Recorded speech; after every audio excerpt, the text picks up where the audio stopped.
Hey everyone, how you doing? This is Amon Green, Green Bay Packers all-time leading rusher, and you're watching Packers Total Access Live, your daily source for Packer content.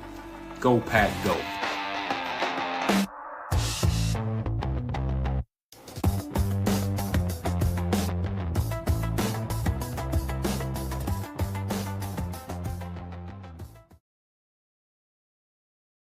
What's up, guys? Welcome into Packers Total Access. My name is Clayton. You can check us out on packernet.com. Find me on Twitter at Packers_access. We got some more breaking news here for the Green Bay Packers and their search for their new defensive coordinator, as they have requested an interview with a Minnesota Vikings assistant. We're going to break it all down. We're going to talk about his complete background, how the Vikings defense looked last year in terms of the key rankings, as well as EPA per dropback. What kind of scheme did they run? How often did they play man? How often did they play zone? Everything in between. I think you guys would be surprised. B-Flow coming from New England when he went to Miami, his big background was man coverage, right? And then I think you'll be really, really surprised as to see what the Vikings actually ran in 2025 from a defensive standpoint. We'll dive into all of it, as well as take some of your comments, questions, super chats, all that good stuff. Before we do, if you would do that YouTube stuff for me, hit like, hit subscribe. If this is your first time tuning into PTA, welcome. Thank you for making us a part of your morning. We're not experts. We're not insiders. We're not media members. We're fans just like you, talking Packers on a daily basis. So if you don't want to miss out on future breaking news, like this stream right here, make sure you hit like, subscribe, click the bell icon so you know when we go live anytime in the near future. Let's waste no time and let's get into it, as the Packers have requested another interview for their defensive coordinator vacancy. All right. And this time it's coming from the Minnesota Vikings. You're going, whoa, Clayton, do we really want a Vikings on staff? Would have no problem with it at all. Obviously, I've been pretty vocal that Brian Flores would be one of my top choices if you decided to go outside of the building. Now, he's probably going to get a head coaching job. It sounds like he's one of the front runners for the Pittsburgh job. Obviously, Coach Mike McCarthy is set to interview in Pittsburgh as well. That's going to be exciting. So what we're talking about here is, if B-Flow gets a head coaching job somewhere else, he comes off the market. Obviously, we have no shot at him. Maybe we get someone close to him. Here's the other caveat. Some of these guys will get promoted. They're going to have to decide who's going to be the defensive coordinator for Minnesota. Do they promote from within? I imagine they would. Or do they go outside of the building? All these questions have to be answered as we get a little bit deeper into this coaching carousel cycle here in 2026. Let's jump into the report. Ian Rappaport tweeted out, with the Jeff Hafley hire complete, the Packers begin their search for a new DC. They've requested to interview Vikings passing game coordinator / DB's coach, Daronte Jones, sources said. Jones interviewed in person with the Cowboys as well as the Jets. The Giants also requested. So this is a guy starting to pick up a little bit of steam in terms of a defensive coordinator spot. So the Packers are not going to be the only one in the running for him if they go after him. You kind of think of, Christian Parker before. We kind of talked about him, right? And if you guys want to know, if you want to know all the details on Christian Parker, we did a breakdown earlier this morning. You can find that video. I'll make sure it's attached to the end of this episode, so you've got it right there. You can click on it as we finish up this video. So he's one that was highly sought after before in the previous coaching carousel, if you will. He ended up settling into Philadelphia because the Packers obviously went with Jeff Hafley, and the same thing can be said for other assistants throughout the last 2 or 3 coaching carousel cycles when it comes to hiring defensive coordinators. So let's get into what he brings to the table. First of all, I like to go back. Did they ever play football? Let's talk about that. Got a little bit of Hawaii ties here. I see Coach Lynn in the chat. You'll be excited about this, Coach.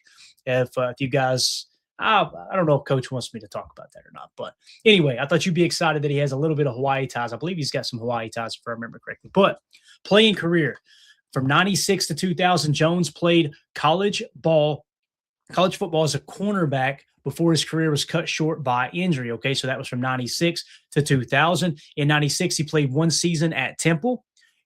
From 97 to 2000, he transferred to Morgan State University, where he played 4 seasons for the Bears. Note, his playing career ended due to repeated injuries that resulted in nerve damage. Now, this may not sound like much to you guys, but to me, if I'm a pro football player and I have a coach that he had his career cut short by injury, I don't know. To me, that's kind of a positive because I'm looking at like he understands what it's like, what the physical toll is as a football player.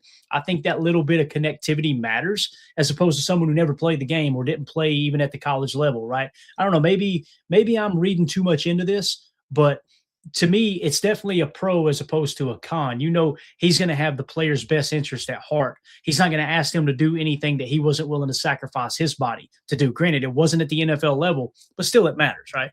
Let's talk about his coaching career now, collegiate and high school from 2001 to 2015. So he started his coaching career all the way back in 01. So he's got 14 years of experience at the college and high school level leading up to the year 2015.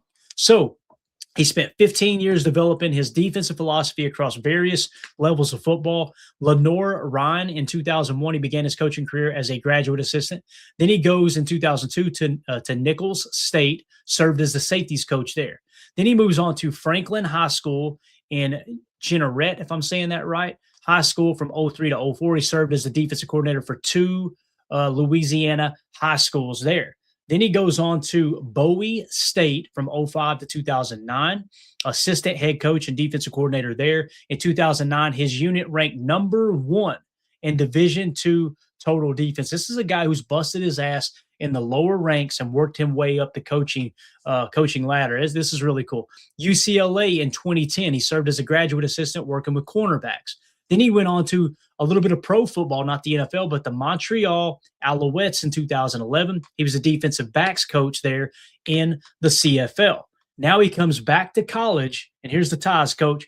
He was spent 2 years in Hawaii, 2012 through 2014. He served as a secondary coach before being promoted to the assistant head coach / secondary in 2014. Now, obviously, this was before your time, coach, out there in Hawaii, but then this is really cool. We've got Wisconsin Badger ties here too.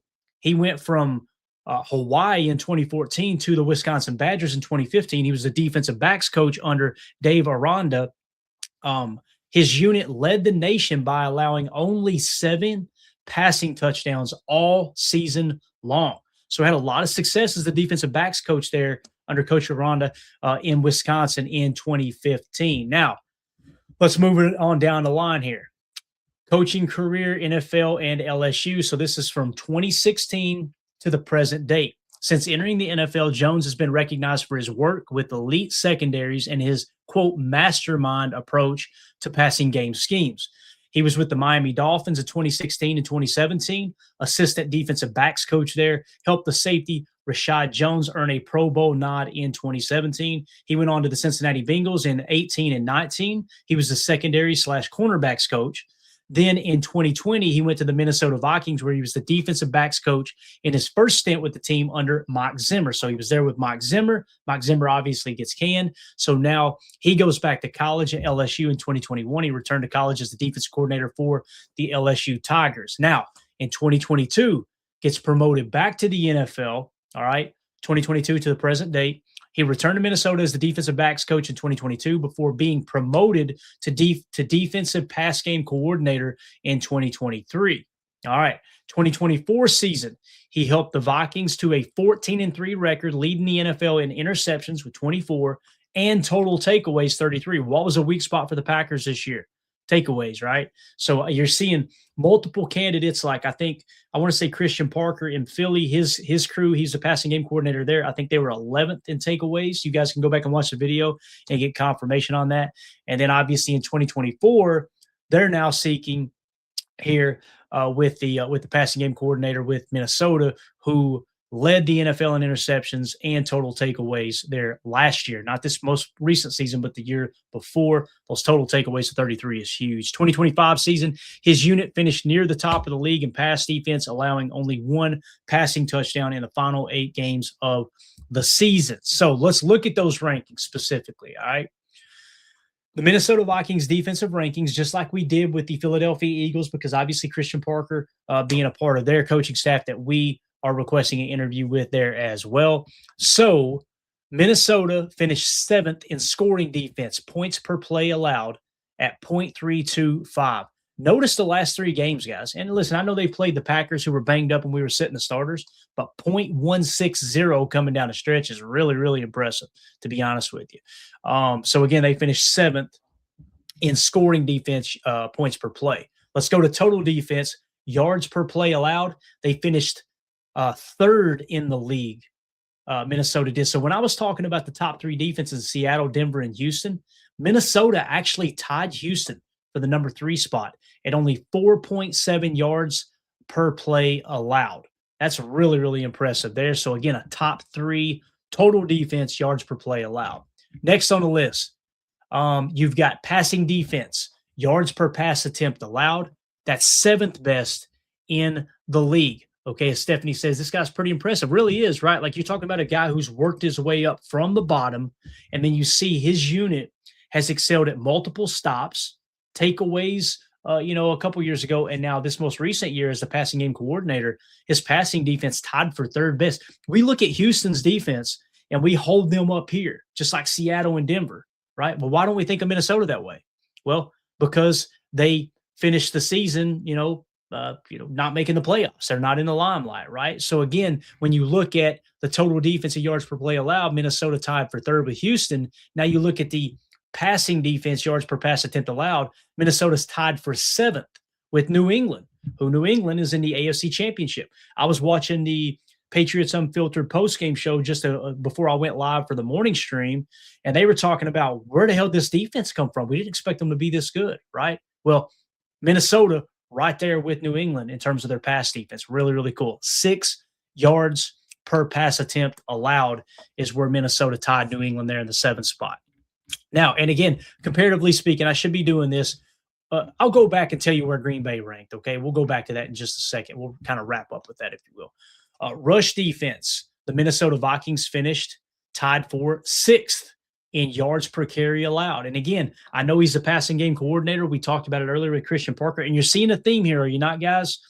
What was Jeff Hafley's specialty? He was a secondaries coach at heart, right? Coach cornerbacks, coach safeties. The 2 candidates that's been reported as the Packers requesting interviews for, both of them passing game coordinators. So DeMarcus Covington's in-house. Will Covington get a DC job? Maybe not. Imagine this approach. Imagine if you go get a new DC that's a passing game coordinator specialist, right? And then you get to keep DeMarcus Covington, who's your run game coordinator. That's intact with him being the defensive line coach. That sounds like a pretty good move, right? I'm really excited about that. So again, yards per carry allowed, even though he's the passing game coordinator, that's got to meld up with the run game coordination, all that. So Minnesota ended up finishing tied for 6th best in run defense, yards per carry allowed. Green Bay was 11th in that statistical category. And then takeaways, the all-important takeaways. We talked about how in 2024, his unit in Minnesota led the league in takeaways, right? Well, this year, Minnesota was 12th. So that's significantly better, obviously, than Green Bay being tied for 24th in the league in takeaways. You've got the Minnesota Vikings finishing tied for 12th. So not quite as high as Philadelphia. They're 1 spot higher there, tied for 10th, 10th best, or worst case scenario, 11th best at 1.3. The Vikings finished at 1.2. Now, let's fall back. Let's look at where Minnesota ranked defensively compared to Jeff Hafley's defense, okay? Again, scoring defense, Minnesota finished 7th best. The Packers finished 10th best. So Minnesota, better defense. Total defense, yards per play allowed. Minnesota finished tied for 3rd. Green Bay finished tied for 7th. Minnesota had a better ranking in terms of yards per play allowed. Passing defense ranking. Minnesota finished the season tied for 7th. Green Bay finished tied for 9th. Edge, Minnesota. Run defense. Minnesota finished tied for 6th. Green Bay finished 11th. Tied for 11th in that category. Once again, edge, Minnesota Vikings. And then takeaways, the Minnesota Vikings finished tied for 12th. Green Bay finished all the way down in the tied for the 24th spot. Everything that Minnesota done defensively was better than Green Bay in 2025 across the board. You're talking scoring defense. You're talking pass defense, run defense, total defense, takeaways, everything. Guys, this could end up being this could end up being an upgrade, losing Halfley. I know people don't want to hear that, and I wanted Halfley back as bad as anybody. But the reality is, who knows? Maybe you get a better version. Maybe you get an outside of the building pick, and you get to keep Covington where they laid a really good foundation. Man, this is exciting. And if Derek Ansley stays too, now you're going to have a new DC, fresh blood in the building. You get to keep your defensive line coach intact. You would get to keep Derek Ansley intact. So you got DeMarcus Covington running the defensive line. You've got Ansley running the secondary, and you've now got a brand new defensive coordinator that's coming off a much better performance with Minnesota Vikings defense than the Packers had. Really, really interesting stuff, man. Let's talk about scheme. All right, real quick. What did they run scheme-wise? Now, when you think of B-Flow, you think bullseye, you think man coverage, Bill Belichick, all of those Super Bowls they went up there. B-Flow was here's the thing too. You guys have heard me reference the clutch play in the Super Bowl, Patriots, Seahawks. The Seahawks drive all the way down the field. They get inside the 5, and they call the pass play, the rub route, right? Where Russell Wilson drops back, quick little, just a 2 or 3 step drop, let that thing fly. And you had Malcolm Butler shoot the route, intercept the pass, game-winning, Super Bowl-winning play, right? Guess who made the call for Malcolm Butler to go in on that play? Malcolm Butler had not played well. They said he had not practiced well there. I gave you the background that week. They didn't practice well with that specific look, but the reason it got implemented and emphasized in the game plan was Bill Belichick's right-hand man, Ernie Adams. Ernie Adams combed through all of Seattle's tape and said if we find them inside the 5, they got Marshawn Lynch in the backfield, but they know people load the box. They like to run a quick little rub route, a little slant. It's almost like a flat and a slant together, and what you're doing is you're trying to pick off the defender. Well, Ernie Adams caught that on tape, drew it up on a card, made them practice it that week. They said Malcolm Butler was not successful all week long playing that specific defense. They said he failed 100% of the times while they practiced that on that card. Then you get down in that game situation, game on the line, and because Ernie Adams combed through the tape, this is why I think Matt LaFleur needs a senior advisor in-house like Belichick had, like Parcells had, like many coaches have. But he found it, they practiced it, they repped it. Malcolm did not perform well in practice. But now, fast forward in game, the call comes up. They're running a semi-stack look on the right. They're going to try to run the rub route, right? Well, guess what? You can go back and watch this too. It's I think it's called Do Your Job. Do Your Job Part 2, or it might be Do Your Job Part 1. You can find it on YouTube. Unbelievable documentary. They said that in that situation, B-Flow, Brian Flores, made the decision and said, Malcolm, go. He's the one. Brian Flores called the shot and told Malcolm, go in there and play that rep. He gets in there.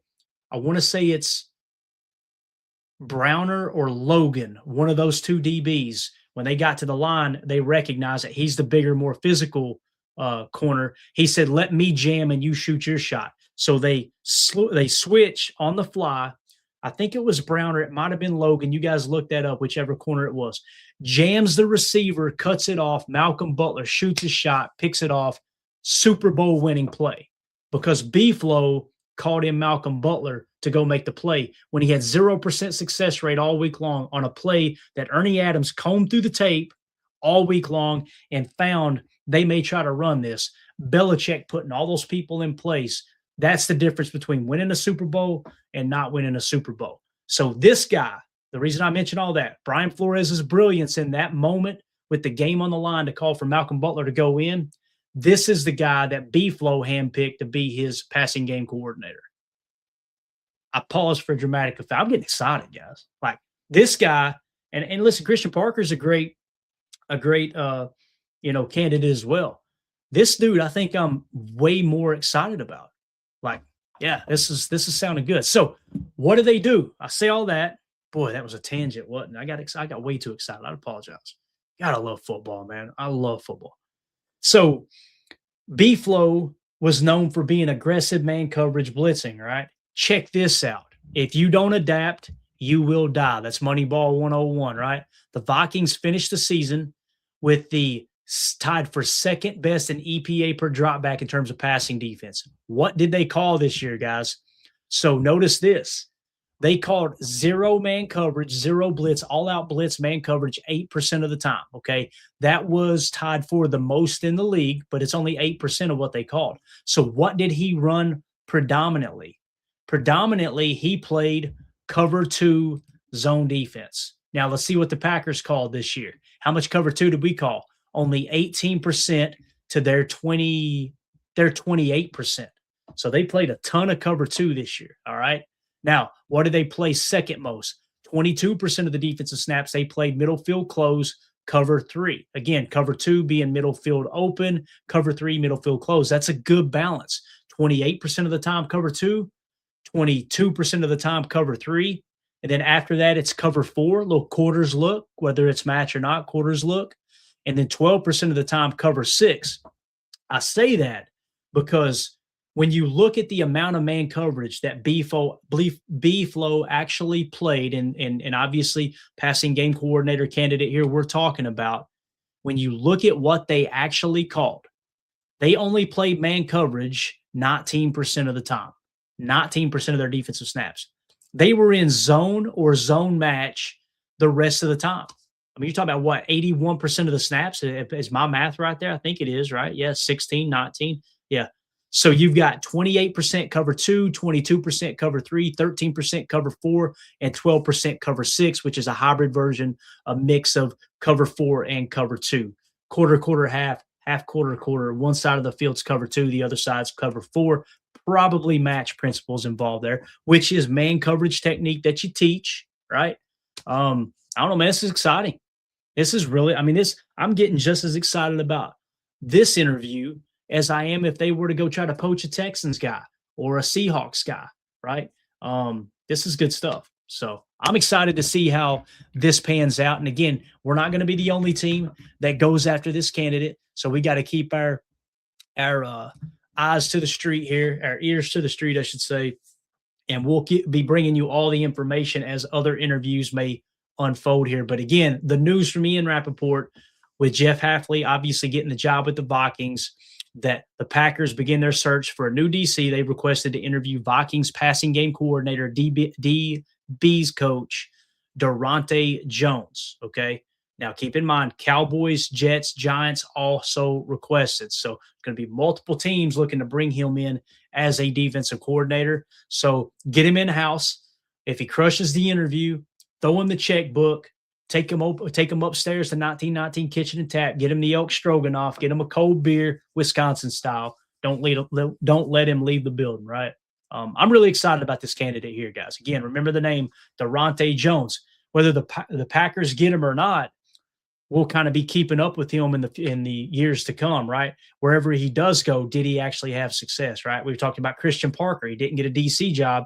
Well, what did he do with the secondary? He had Philadelphia's secondary humming pretty good. This guy had the Vikings secondary humming really well as well. So there you go, guys. There's the breaking news. Just another candidate. There may be multiple get reported the rest of the day. We'll be right here bringing you all of the breaking information as it comes in. Do me a big favor. Hit like, hit subscribe, click the bell icon so you don't miss out in the future. And if you're watching this video back later, let us know in the comments. Everybody hit the comments up. Let us know what you think about this potential hire here in Daronte Jones. If you don't have a take on it, you got the information you came for, and you want to support the channel, do us a big favor. Just hit us with a Go Pack Go in the comments. We greatly appreciate it. So appreciate everybody. We will see you guys when other news breaks or later this evening. My name's Clayton. This is PTA. Go Pack Go. Here we go. We're out. Bye, guys.